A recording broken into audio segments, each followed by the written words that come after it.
Salut chers apprenants, je me nomme Doumia et vous souhaite la bienvenue sur notre chaîne. Aujourd'hui, dans cette petite vidéo, vous allez apprendre à résoudre l'étude d'une fonction. Donc, sans plus tarder, nous allons passer à la présentation de l'exercice. Mais dans cette vidéo, nous verrons uniquement que la partie A, soit j'ai la fonction définie sur un intervalle i qu'on nous donne qui est fermé de 1 à plus infini par la fonction g de x qui est égale à 1 plus x moins x ln de x. La première question, de calculer la limite de g aux bornes de i.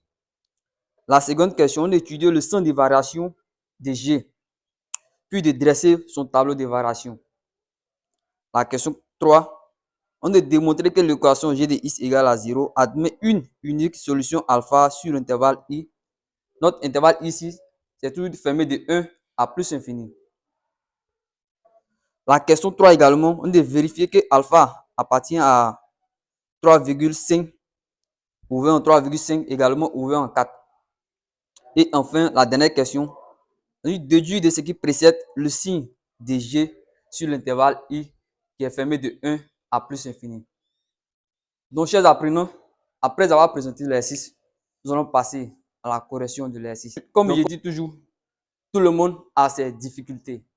Donc, si vous ne maîtrisez pas les études de fonctions, je vous dis de rester jusqu'à la fin de cette vidéo et nous allons aborder ensemble.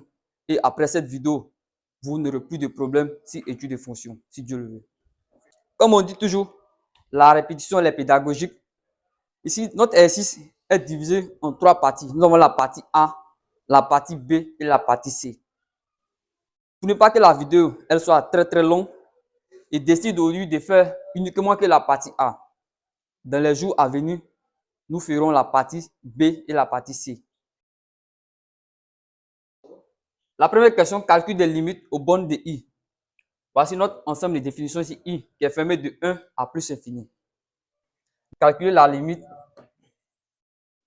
lorsque i tend vers 1. Mais on doit se poser la question d'abord, c'est de voir si, ici c'est, on nous donne l'intervalle qui est fermé de 1 à plus infini. Donc c'est-à-dire, c'est à droite de 1 ici, tout simplement, à droite de 1, de g de x. Chers apprenants, vous voyez? Donc cela donne quoi? La limite, lorsque i tend vers 1 à droite, si on remplace la fonction g par son expression qui n'est rien d'autre que 1 plus x moins x ln de x. Tout simplement, vous voyez que cela n'est pas du tout compliqué. Maintenant, égal à quoi encore? La limite, lorsque x tend vers 1, à droite toujours. Pourquoi à droite? Parce que c'est de 1 à plus infini. C'est de 1 à moins infini, ça va être à gauche. Vous voyez que les mathématiques ne sont pas compliquées. Vous voyez? Donc, qu'est-ce que nous allons faire ici? On va essayer de remplacer d'abord. Comme 1 est un nombre réel, on va essayer de remplacer d'abord. Donc, c'est x qui varie ici. On va essayer de remplacer dans pour voir. GD. On aurait ici égal à tout simplement à 2. Pourquoi 2? Comme il l'a dit. Car ici, si on remplace 1 ici, on aura ln de 1. Donc, qui va faire 0. On aura x fois 0. Donc, toute cette partie, elle ne va plus exister. Donc, on aura ici 1 plus 1 qui va me donner 2. Donc, on va justifier maintenant pour qu'on a trouvé 2 car ici, limite, lorsque x tend vers quoi ici? 1 à droite de x, ln de x égale à tout simplement à quoi ici? À 0 tout simplement. Ou encore on peut dire quoi? Ou ln de 1 égale à 0 tout simplement. Vous voyez que c'est la justification qu'il y a là. On peut justifier tout simplement par ça. Car ici ln de 1 égale à 0 tout simplement. Donc chers apprenants, donc ici il va conclure. En conclusion, ici,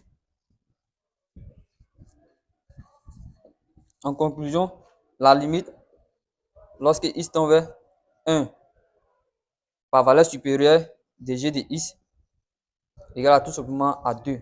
Tout simplement.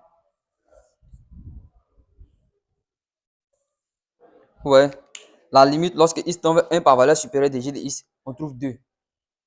Donc maintenant, comme on est aux bornes de i, ici c'est de 1 à plus infini. Donc ici, nous allons calculer la limite encore en plus infini de la fonction g de x. Toujours la limite lorsque x tend vers plus infini de g de x. Cela donne quoi? La limite lorsque x tend vers plus infini. Donc ici, je vais remplacer tout simplement g de x par 1 plus x moins x ln de x, tout simplement.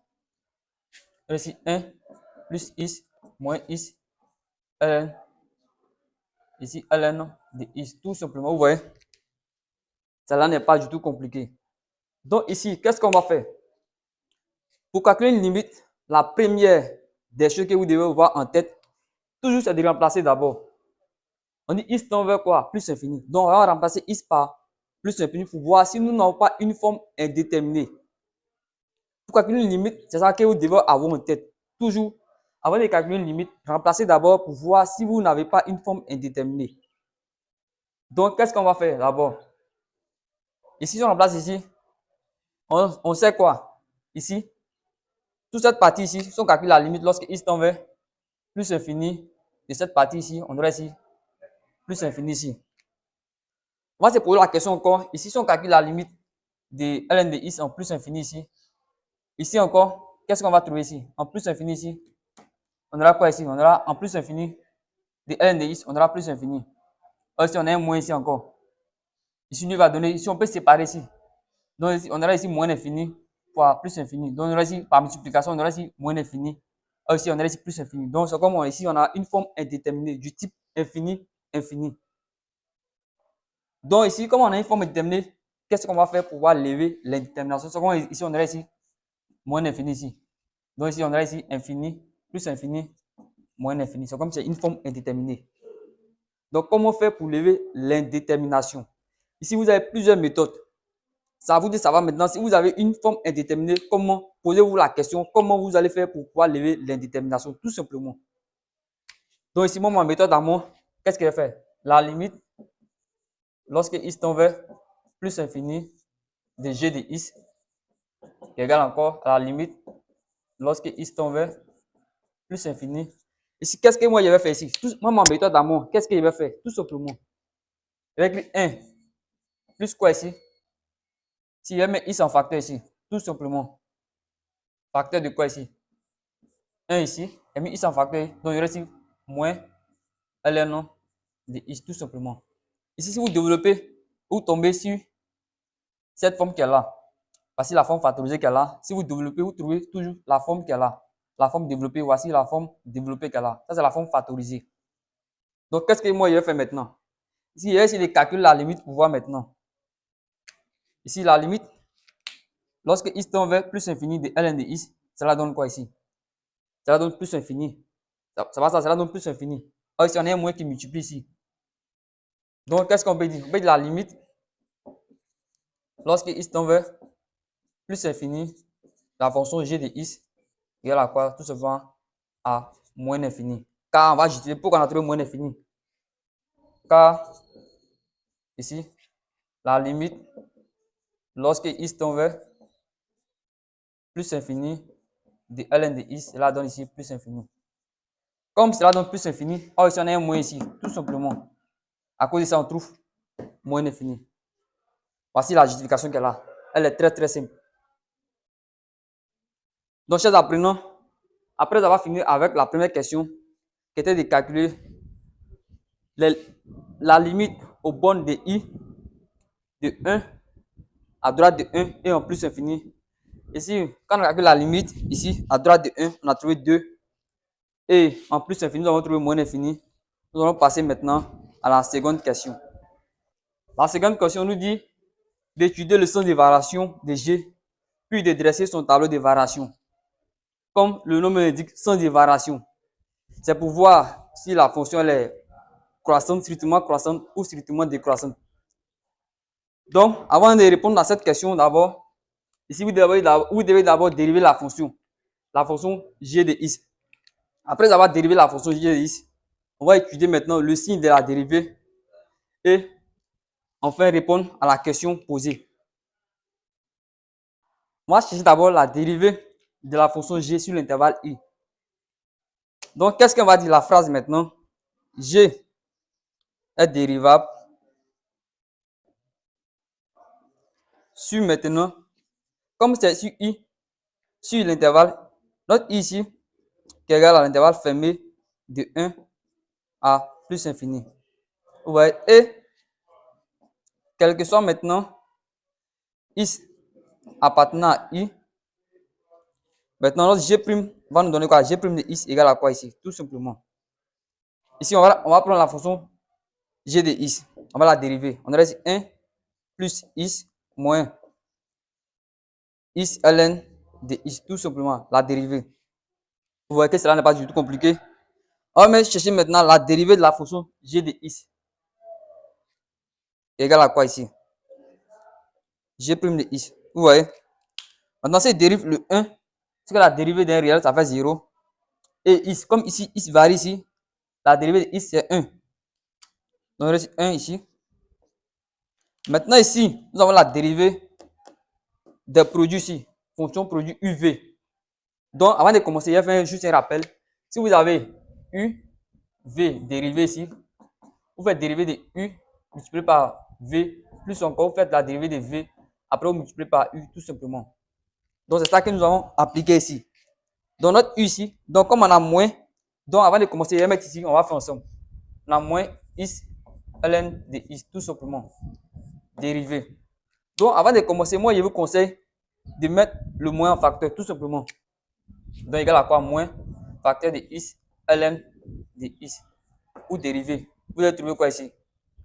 Mon U ici, c'est X. Donc, dérivé de X ici, multiplié par ln de X. Plus encore, mon V ici, c'est ln de X. Donc, la dérivée de ln de X, on va écrire dérivée de multiplié par ici mon U ici, qui est X ici. Donc, je dis quoi ici? La dérivée de X, ça fait 1 multiplié par ln de X. Or, on sait que la dérivée de ln, si vous avez ln de U dérivé, cela donne quoi? U prime sur quoi? U, tout simplement. Donc, c'est ça que nous allons appliquer ici. Or, la dérivée de X, c'est 1. Donc, c'est plus 1 sur X, tout simplement, multiplié par le X ici. Donc, le X ici, on peut simplifier les X ici, X ici, X ici. Donc, finalement, on aura quoi ici? On aura ici ln de X, X divisé par X, un nombre divisé par ce nombre lui-même, ça fait 1. On aura ici plus 1 ici. Donc, c'est-à-dire quoi? Comme on a mis moins en facteur ici, donc on aura quoi tout simplement ici? On aura ici à moins X ln de X dérivé nous donne quoi tout simplement ici? On aura ici moins tout simplement ln de X plus 1, tout simplement. Vous voyez que c'est ça que nous allons faire ici. Comme ici on a dérivé des produits ici, donc c'est la règle qui nous dit que si on a U, V ici, prime ici, ça fait U prime divisé par V plus V prime divisé par U. C'est ça que nous allons appliquer ici. Car si on applique ici, on va trouver moins ln moins facteur ln de X plus 1, tout simplement. Vous voyez. Donc, il a juste fait le rappel pour vous montrer. Nous allons appliquer ça à notre exercice ici. Il a fait pour vous montrer ici. Si vous dérivez ici, moins X ln de X, vous allez trouver quoi ici? Tout simplement, vous allez trouver moins ln de X moins 1. Tout simplement. Donc, on constate quoi? Que 1 moins 1, ils vont partir. On aura ici moins ln de X. Donc, quel que soit X appartenant à l'intervalle 1 plus infini ici, G' de X égale à moins ln de X, tout simplement. Vous voyez? G' de X égale à moins ln de X. Le but ici, c'est d'étudier le sens des variations, puis de dresser son tableau de variations. Le but. Donc, après avoir trouvé la dérivée de la fonction G, nous allons étudier maintenant le signe maintenant de la dérivée. Maintenant, on va étudier le signe de G' de X sur l'intervalle fermé de 1 à plus infini. Comment nous allons le faire? Donc, je vais rappeler encore, quel que soit X appartenant à l'intervalle fermé de 1 à plus infini, nous allons trouver que notre G' de X est égal à moins ln de X, tout simplement. Vous voyez? Maintenant, nous voulons étudier le signe maintenant de G' de X. Comment nous allons le faire? Par définition,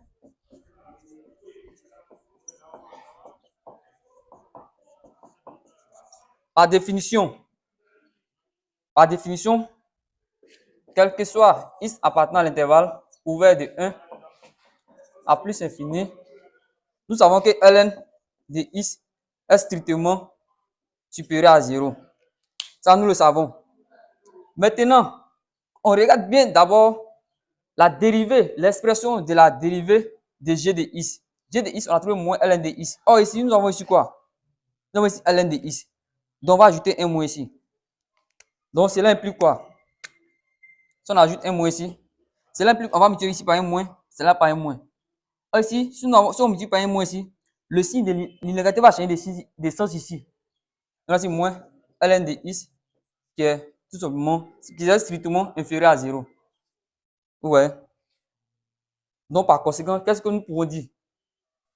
On veut dire, puisque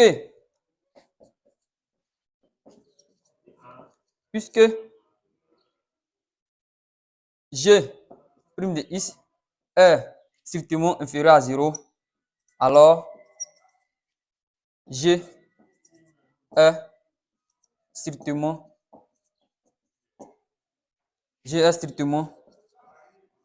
décroissante sur l'intervalle ouvert de 1 à plus infini, tout simplement. Ouais. Puisque g, on a montré ici que g' de x était strictement inférieur à 0, alors g est strictement décroissant sur l'intervalle ouvert de 1 à plus infini. Ouais. Cela n'est pas du tout compliqué. Maintenant, nous allons passer maintenant à quoi? Tableau de variation maintenant de la fonction g de x. Tableau de variation de la fonction g de x. Ici, voici le sens des variations. Le sens des variations, nous allons montrer que la fonction g, elle est strictement décroissante. Ensuite, le tableau de variation qu'elle a, nous allons remplir le tableau de variation ensemble. Le signe de la fonction g' de x, entre que g' de x était strictement inférieur à 0. Donc ici, on aurait ici un signe moins ici. Un signe moins ici, tout simplement. Alors, si on trouve un signe moins ici, qu'est-ce qu'on va trouver ici? La fonction serait strictement décroissante ici, tout simplement. Aussi, la limite en plus infini de la fonction g de x, on a trouvé ici moins infini ici. Et en 1, nous allons trouver ici 2 ici, tout simplement.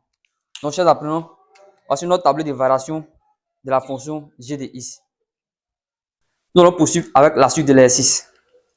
La troisième question nous dit de démontrer que l'équation g de x égale à 0 admet une unique solution alpha sur l'intervalle i.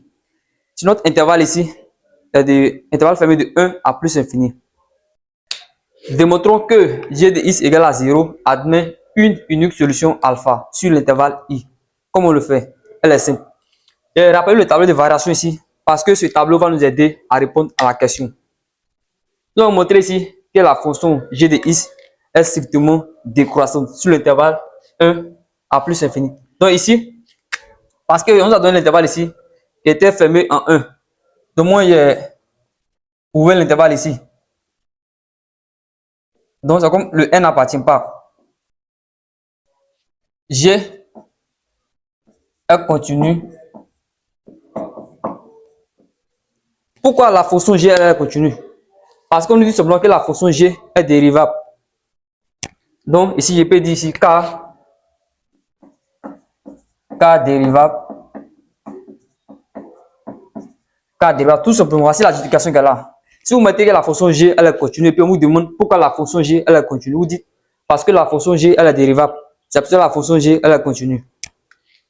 Et qu'est-ce que nous savons sur la fonction g? Nous savons ici que la fonction g elle est strictement décroissante sur l'intervalle 1 à plus infini. Et strictement décroissante.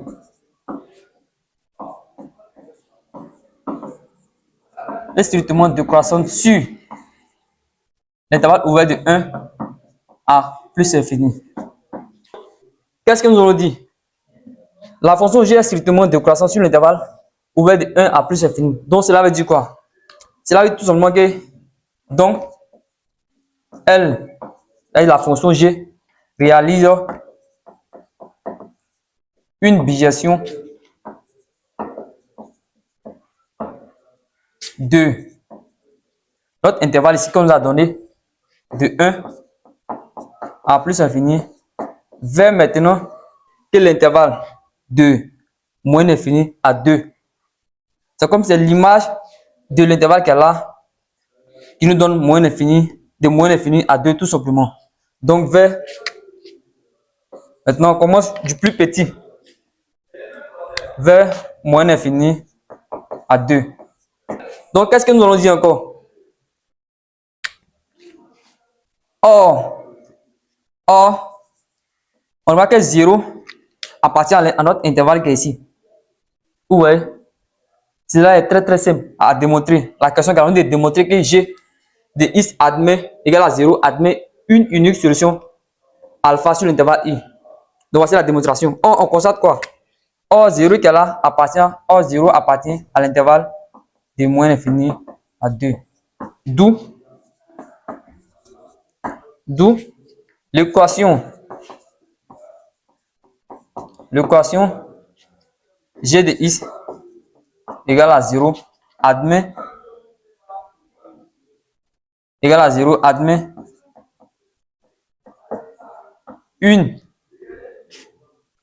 une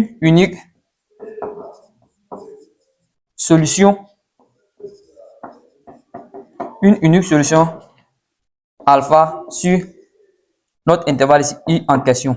C'est simple. Ouais, voici la démonstration. Vous dites d'abord que la fonction g elle est continue. Pourquoi la fonction g elle est continue? Parce que tout simplement la fonction g est dérivable. Et au départ, dans les questions précédentes, nous avons montré que la fonction g était strictement décroissante. Après avoir montré la continuité, vous dites simplement que la fonction g elle est strictement décroissante. Et dit la dérivabilité implique la continuité. Mais ça ne veut pas dire forcément que la continuité implique la dérivabilité. Non, ce n'est pas le cas.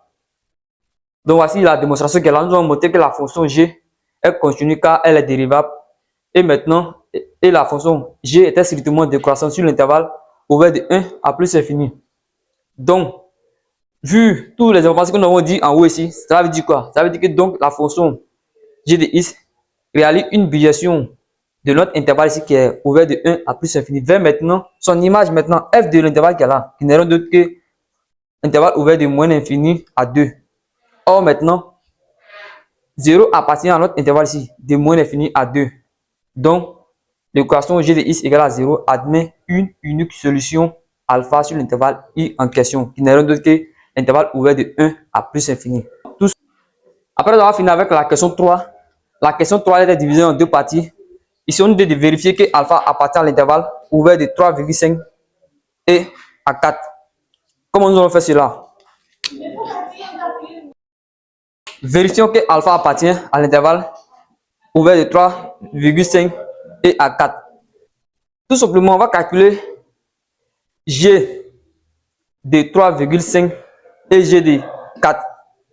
Si on calcule g de 3,5 et g de 4, si on fait le produit, si c'est inférieur à 0, on dirait que alpha appartient à cet intervalle. Dans le cas contraire, si on calcule l'image de 3,5 par la fonction g et l'image de 4 par la fonction g, si on fait le produit et on trouve que c'est strictement supérieur à 0, on dira que alpha n'appartient pas à cet intervalle. Donc, g de 3,5. Ici, la fonction g ici, je vais rappeler la fonction g. On donne la fonction g qui était 1 plus x moins x ln de x. Voici la fonction g qu'on nous a donnée. Donc, on va venir calculer maintenant l'image de 3,5 par la fonction g. Donc, après calcul, si vous calculez bien, vous allez trouver 0,125 tout simplement. Si vous calculez bien, voilà le résultat que vous allez trouver. Donc, également, l'image de 4 ici, 1 plus. Donc, il remplace x par 4 ici. Je dis 4 ici, moins 4 ln de 4. Après calcul, vous allez trouver moins 0,6 tout simplement. Ouais. Maintenant, pour voir maintenant si alpha appartient réellement à notre intervalle ici, on fait le produit maintenant g de 3,5 divisé maintenant par g de 4 pour voir si c'est inférieur à 0. Donc, G de 3,5 maintenant par G de 4. Vous allez trouver moins 0,075 qui est strictement inférieur à 0. Ouais. Donc, si vous calculez bien, voici le résultat que vous devez trouver. Vous devez trouver moins 0,075 qui est strictement inférieur à 0. Donc, qu'est-ce qu'on dira?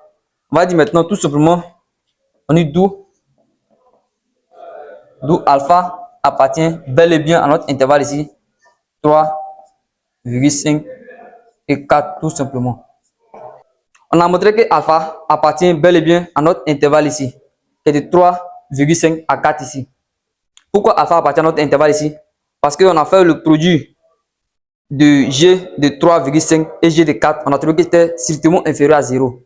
Donc, on va dire simplement que alpha appartient à notre intervalle. Donc, nous allons passer à la dernière question. C'est la dernière question qu'on remarque beaucoup qui fatigue les élèves. On dit de déduire le signe de G sur l'intervalle ouvert de 1 à plus infini. Comment nous allons faire cela? Elle est simple. C'est la question même qu'on vient de faire qui va nous aider à pouvoir répondre à la dernière question. Nous allons montrer ici que alpha appartient à l'intervalle qu'elle a 3,5 et 4 ici. Donc, si alpha appartient à l'intervalle qu'elle a, ça veut dire alpha appartient aussi à notre intervalle ici. Par ici, on a de 1 à plus infini. Donc, tous les nombres qui sont ici sont également dans notre intervalle ici. Donc, on peut dire que alpha appartient également à l'intervalle ouvert de 1 à plus infini encore. Donc, vous voyez. Donc, maintenant, comment nous allons faire cette démonstration maintenant? Puisqu'on sait déjà que alpha appartient à l'intervalle qu'elle a, comment nous allons faire cette démonstration? Déduisons le signe de G sur notre intervalle ici, I. Comment nous allons faire cela? On sait quoi? On sait que alpha appartient à l'intervalle 3,5 et 4. Ça, nous le savons. Et si alpha appartient à ça, ça veut dire que encore alpha appartient à l'intervalle qu'elle a encore ouvert de alpha appartient à l'intervalle ici ouvert de 1 à plus infini. Car ici c'est une démonstration que nous voulons faire pour déduire maintenant le signe de G suivant sur l'intervalle I en question. Puisque alpha appartient à l'intervalle qu'elle a. Donc ici si on veut on peut introduire alpha dedans. Comment nous allons faire? Elle peut s'écrire tout simplement. Cela implique quoi? L'intervalle ouvert de 1 à alpha union de alpha à plus infini. Si on veut, on peut l'écrire ainsi. Pour ceux qui ne maîtrisent pas bien, si alpha appartient à l'intervalle qu'elle a, voici comment on peut écrire l'intervalle qu'elle a. Il va partir d'abord à l'intervalle ouvert de 1 à alpha encore. Après encore, il va appartenir à l'intervalle ouvert de alpha à plus infini, tout simplement. Ça dit quoi? Quel que soit x appartenant à l'intervalle ouvert de 1 à plus infini, cela implique quoi? Cela implique tout simplement qu'on aurait ici x appartenant à l'intervalle ici 1 à plus infini. Mais moi, la partie qui m'intéresse, c'est cette partie qui m'intéresse. Voici la partie qui m'intéresse. C'est cette partie qui m'intéresse. Donc, c'est cette partie que je vais prendre pour trouver le signe maintenant de G. Donc, qu'est-ce qu'il va dire? Quel que soit x appartenant à l'intervalle ouvert de 1 à alpha, cela implique quoi? Que x est plus petit que alpha. Donc, ouais, x est plus petit que alpha. Or, dans les questions précédentes, nous avons montré que la fonction est strictement décroissante. Donc, si la fonction elle est strictement décroissante, elle dit x est plus petit que alpha. C'est-à-dire si on prend maintenant l'image maintenant de x, c'est plus grand que alpha. Donc, cela implique quoi? Que g de x est supérieur à g de alpha.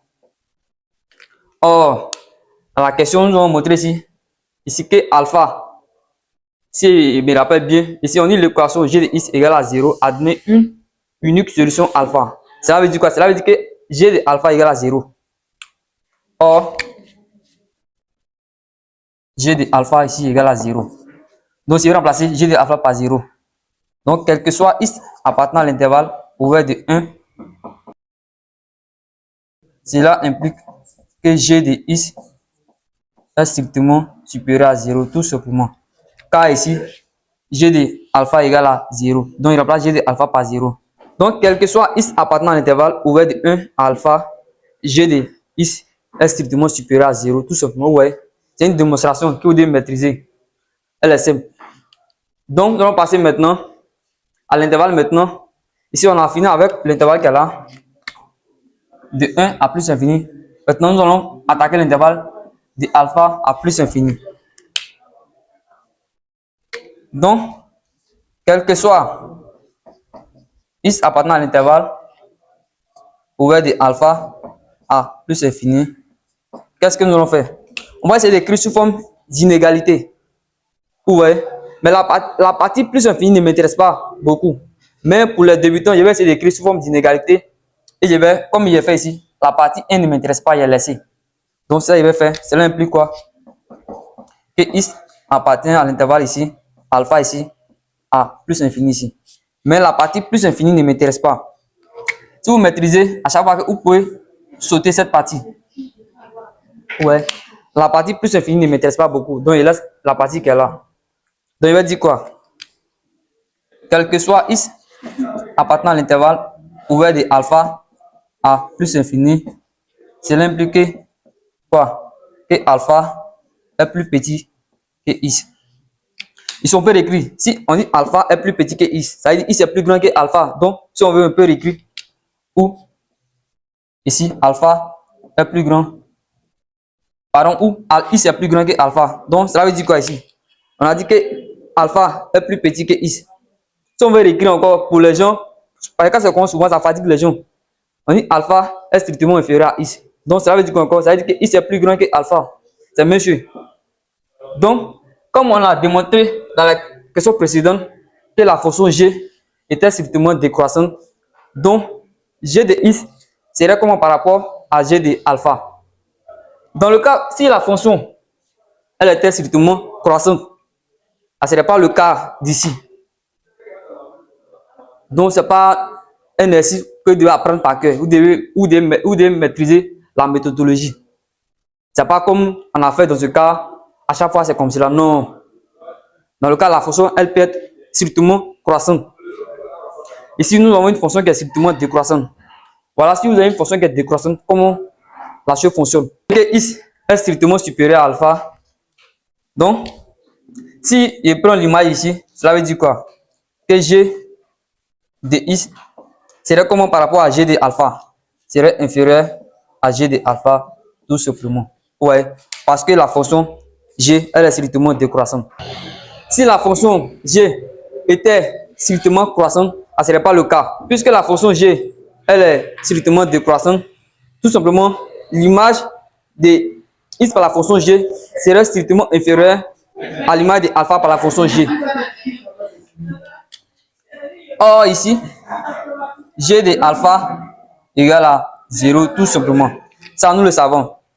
On dit d'où g de x est strictement inférieur à 0, tout simplement. Vous voyez? Voilà ici, sur l'intervalle ouvert de alpha à plus infini, nous montrons que la fonction g de x est strictement inférieure à 0. En conclusion, qu'est-ce qu'on peut dire? Donc, en conclusion, qu'est-ce que nous pouvons dire? Quel que soit x appartenant à l'intervalle ici, de 1 à alpha, on a montré que la fonction g de x était strictement supérieure à 0. Encore, quel que soit x appartenant à l'intervalle ici, de alpha à plus infini, de alpha à plus infini, nous avons montré que la fonction g de x était strictement inférieure à 0.